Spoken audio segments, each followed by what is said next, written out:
ഇപ്പോൾ വന്നിരിക്കുന്ന ഒരു പ്രധാനപ്പെട്ട വാർത്ത, ആ ശ്രീലേഖ വിജയിച്ചിരിക്കുന്നു. NDA സ്ഥാനാർത്ഥി ഇടയ്ക്കൊന്ന് പിന്നിട്ട് നിന്നതാണ് NDA സ്ഥാനാർത്ഥി.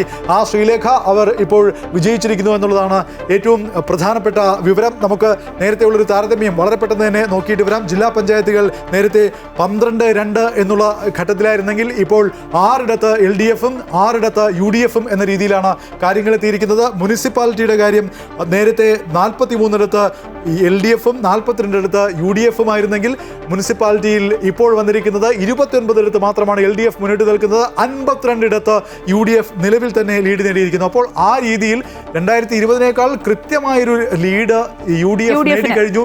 LDF-ന് ആ രീതിയിൽ നോക്കുകയാണെങ്കിൽ വലിയ തിരിച്ചടി ഉണ്ടായിരിക്കുന്നു എന്നുള്ളതാണ് ഈ ഘട്ടത്തിൽ പറയേണ്ടത്. അന്തിമ ഫലം വരുമ്പോൾ ഒരുപക്ഷേ ഇതിൽ ഏരിയയും കുറഞ്ഞ് നമുക്കെല്ലാവർക്കും അറിയാവുന്നതുപോലെ നിയമസഭാ തിരഞ്ഞെടുപ്പിൻ്റെയോ ലോക്സഭാ തിരഞ്ഞെടുപ്പിൻ്റെയോ പോലെ 10,000-ങ്ങളും ലക്ഷങ്ങളും ഒന്നുമല്ല ഭൂരിപക്ഷം വരുന്നത്. വളരെ കുറച്ച് ഭൂരിപക്ഷത്തിൽ മാത്രമാണ് സ്ഥാനാർത്ഥികൾ വിജയിക്കുന്ന സാഹചര്യമുള്ളത്.